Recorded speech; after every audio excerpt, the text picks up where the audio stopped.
Part 9 ईदगाह। रमजान के पूरे 30 रोजों के बाद आज ईद आई है। कितना मनोहर, कितना सुहावना प्रभात है।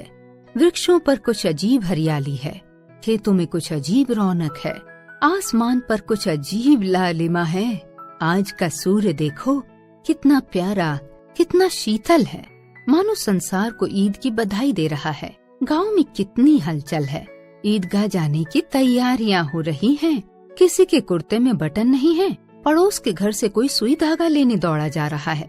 किसी के जूते कड़े हो गए हैं, उनमें तेल डालने के लिए तेली के घर भागा जाता है। जल्दी जल्दी बैलों को सानी पानी दे दें। ईदगाह से लौटते लौटते दोपहर हो जाएगी। 3 कोस का पैदल का रास्ता, फिर सैकड़ों आदमियों से मिलना जुलना। दोपहर के पहले लौटना संभव है। लड़के सबसे ज्यादा प्रसन्न हैं। उनकी अपनी जेबों में तो कुबेर का धन भरा हुआ है। बार बार जेब से अपना खजाना निकाल कर गिनते हैं और खुश होकर फिर रख लेते हैं। महमूद गिनता है 1, 2, 10, 12। उसके पास 12 पैसे हैं। मोहसिन के पास 1, 2, 3, 8, 9, 15 पैसे हैं। इन्हीं अनगिनत पैसों से अनगिनत चीजें लाएंगे। खिलौने, मिठाइयाँ, बिगुल, गेंद और न जाने क्या क्या। और सबसे ज्यादा प्रसन्न है हामिद। हामिद अपनी बूढ़ी दादी अमीना की गोद में सोता है। हामिद के पाँवों में जूते नहीं हैं।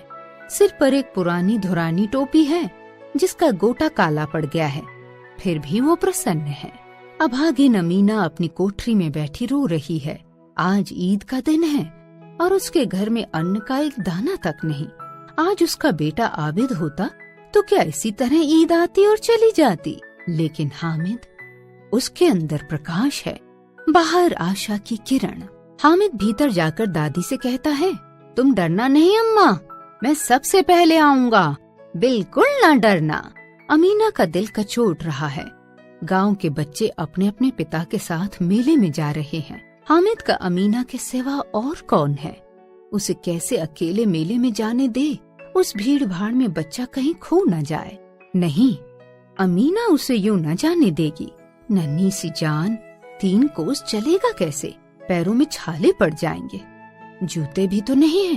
वो थोड़ी थोड़ी दूर पर उसे गोद ले लेगी। लेकिन यहाँ सेवैयाँ कौन पकाएगा। पैसे होते तो लौटते लौटते सब सामग्री जमा करके झटपट बना लेती। यहाँ तो घंटों चीजें जमा करते लगेंगे। गांव से मेला चला और बच्चों के साथ हामिद भी जा रहा था। कभी सब के सब दौड़कर आगे निकल जाते, फिर किसी पेड़ के नीचे खड़े होकर साथ वालों का इंतजार करते। ये लोग क्यों इतना धीरे धीरे चल रहे हैं। हामिद के पैरों में तो जैसे पर लग गए हैं। शहर आ गया। सड़क के दोनों ओर अमीरों के बगीचे हैं। पक्की 4 दीवारी बनी हुई है।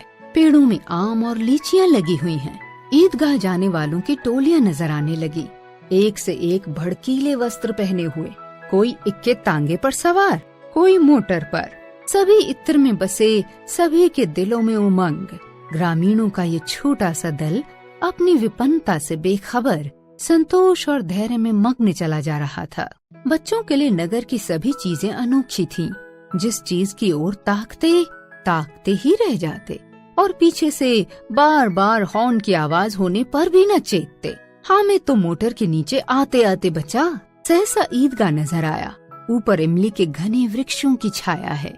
नीचे पक्का फर्श है जिस पर जाजिम बिछा हुआ है और रोजेदारों की पंक्तियां एक के पीछे एक न जाने कहां तक चली गई हैं। पक्की जगह के नीचे तक जहां जाजिम भी नहीं है। नए आने वाले आकर पीछे की कतार में खड़े हो जाते हैं। आगे जगह भी नहीं है। यहाँ कोई धन और पद नहीं देखता। कितना सुंदर संचालन है, कितनी सुंदर व्यवस्था। लाखों सिर एक साथ सजदे में झुक जाते हैं, फिर सब के सब एक साथ खड़े हो जाते हैं, एक साथ झुक जाते हैं और एक साथ घुटनों के बल बैठ जाते हैं। कई बार यही क्रिया होती है, जैसे बिजली की लाखों बत्तियां एक साथ प्रदीप्त हों और एक साथ बुझ जाएं। और यही क्रम चलता रहा। कितना अपूर्व दृश्य था, जिसकी सामूहिक क्रियाएं, विस्तार और अनंतता हृदय को श्रद्धा, गर्व और आत्मानंद से भर देती थी। मानो भातृत्व का एक सूत्र इन समस्त आत्माओं को एक लड़ी में पिरोए हुए है। नमाज खत्म हो गई है। आपस में लोग गले मिल रहे हैं। तब मिठाई और खिलौने की दुकानों पर धावा होता है। ग्रामीणों का ये दल इस विषय में बालकों से कम उत्साही नहीं है। ये देखो, इंडोला है, 1 पैसा देकर चढ़ जाओ। कभी आसमान पर जाते हुए मालूम होंगे, कभी जमीन पर गिरते हुए। ये चरखी है। लकड़ी के हाथी, घोड़े, ऊंट छड़ों से लटके हुए हैं। 1 पैसा देकर बैठ जाओ और 25 चक्करों का मजा लो। महमूद, मोहसिन, नूरे और शम्मी इन घोड़ों और ऊंटों पर बैठते हैं। हामिद दूर खड़ा है। 3 ही पैसे तो हैं उसके पास। अपने कोष का 1/3 जरा सा चक्कर खाने के लिए नहीं दे सकता। सब चरखियों से उतरते हैं। अब खिलौने लेंगे। इधर दुकानों की कतार लगी हुई है। तरह तरह के खिलौने हैं। सिपाही और गुजरिया, राजा और वकील, भिश्ती, धोबिन और साधु। वाह, कितने सुंदर खिलौने हैं। मोहसिन को भिश्ती पसंद आया। कमर झुकी है, ऊपर मशक रखे हुए हैं। मशक का मुंह 1 हाथ से पकड़े हुए है। कितना प्रसन्न है। नूरे को वकील से प्रेम है। कैसी विद्वता है उसके चेहरे पर। हामिद के पास कुल 3 पैसे हैं। इतने महंगे खिलौने वो कैसे ले? खिलौना कहीं हाथ से छूट पड़े तो चूर चूर हो जाए, जरा भी पानी पड़े तो सारा रंग धुल जाए। ऐसे खिलौने लेकर वो क्या करेगा? लेकिन ललचाई हुई आंखों से खिलौनों को देख रहा है और चाहता है कि जरा देर के लिए उन्हें हाथ में ले सकता। खिलौनों के बाद मिठाइयाँ आती हैं। किसी ने रेवड़ियाँ ली हैं, किसी ने गुलाब जामुन, किसी ने सोहन हलवा। सभी मजे से खा रहे हैं। हामिद बिरादरी से अलग है। अभागे के पास 3 पैसे हैं, पर वो कुछ लेकर नहीं खाता। ललचाई आंखों से सब की ओर देखता है। मिठाइयों के बाद कुछ दुकानें लोहे की चीजों की हैं, कुछ गिल्ट और कुछ नकली चीजों की। लड़कों के लिए यहाँ कोई आकर्षण न था। वे सब आगे बढ़ जाते हैं। हामिद लोहे के दुकान पर रुक जाता है। कई चिमटे रखे हुए थे। उसे ख्याल आया, दादी के पास चिमटा नहीं है। तवे से रोटियां उतारती है तो हाथ जल जाता है। अगर वो चिमटा ले जाकर दादी को दे दे तो वो कितनी प्रसन्न होंगी। फिर उनकी उंगलियां कभी न जलेंगी। घर में एक काम की चीज हो जाएगी। खिलौने से क्या फायदा? व्यर्थ में पैसे खराब होते हैं। जरा देर ही तो खुशी होती है। फिर खिलौने को कोई आंख उठाकर भी नहीं देखता। ये तो घर पहुँचते पहुँचते टूट फूट के बराबर हो जाएंगे।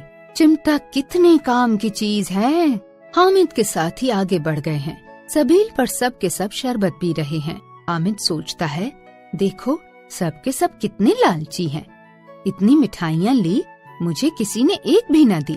उस पर कहते हैं मेरे साथ खेलो, मेरा ये काम करो। अगर किसी ने कोई काम करने को कहा तो पूछूंगा, खाएं मिठाइयाँ, आप मुंह सड़ेगा, थोड़ी फुंसियाँ निकलेंगी, आपकी जबान चटोरी हो जाएगी। सब के सब खूब हंसेंगे कि हामिद ने चिमटा लिया है। हंसो मेरी बला से। उसने दुकानदार से पूछा, ये चिमटा कितने का है? दुकानदार ने उसकी ओर देखा और कोई आदमी साथ न देखकर कहा, ये तुम्हारे काम का नहीं है जी। बिकाऊ है कि नहीं? बिकाऊ क्यों नहीं है और यहाँ क्यों लाद लाए हैं? तो बताते क्यों नहीं कि के पैसे का है? 6 पैसे लगेंगे। हामिद का दिल बैठ गया। ठीक ठीक बताओ। ठीक ठीक 5 पैसे लगेंगे। लेना हो तो लो, नहीं तो चलते बनो। हामिद ने कलेजा मजबूत करके कहा, 3 पैसे लोगे? ये कहता हुआ वो आगे बढ़ गया, लेकिन दुकानदार ने घुड़कियां नहीं दी। बुलाकर चिमटा दे दिया। हामिद ने उसे इस तरह कंधे पर रखा मानो बंदूक है और शान से अकड़ता हुआ संगियों के पास आया। मोहसिन ने हंसकर कहा, ये चिमटा क्यों ले आया पगले? इससे क्या करेगा? हामिद ने चिमटे को जमीन पर पटक कर कहा, जरा अपना भिश्ती जमीन पर गिरा दो, सारी पसलियां चूर चूर हो जाएं बच्चों की। महमूद बोला, तो ये चिमटा कोई खिलौना है? हामिद, खिलौना क्यों नहीं है? अभी कंधे पर रखा बंदूक हो गई, हाथ में लिया फकीरों का चिमटा हो गया। चाहूँ तो इससे मंजीरे का काम ले सकता हूँ। एक चिमटा जमा दूं तो तुम लोगों के सारे खिलौनों की जान निकल जाए। तुम्हारे खिलौने कितना भी जोर लगाएं, मेरे चिमटे का बाल भी बांका नहीं कर सकते। मेरा बहादुर शेर है चिमटा। चिमटे ने सभी को मोहित कर लिया। औरों ने 3-3, 4-4 पैसे खर्च किए, पर कोई काम की चीज न ले सके। हामिद ने 3 पैसे में ही रंग जमा लिया। सच ही तो है, खिलौने का क्या भरोसा, टूट फूट जाएंगे। हामिद का चिमटा तो बना रहेगा परसों। संधि की शर्त तय होने लगी। मोहसिन ने कहा, जरा अपना चिमटा दो, हम भी देखें। तुम हमारा भिश्ती लेकर देखो। महमूद और नूरे ने भी अपने अपने खिलौने पेश किए। हामिद को इन शर्तों को मानने में कोई आपत्ति नहीं थी। चिमटा बारी बारी से सबके हाथ में गया और उनके खिलौने बारी बारी से हामिद के हाथ में आए। कितने खूबसूरत खिलौने हैं। सभी को स्वीकार करना पड़ा कि खिलौनों को देखकर किसी की माँ इतनी खुश नहीं होगी जितनी दादी चिमटे को देखकर होंगी। अब तो चिमटा रुस्तमे हिंद है और सभी खिलौनों का बाज। 11 बजे सारे गांव में हलचल मच गई।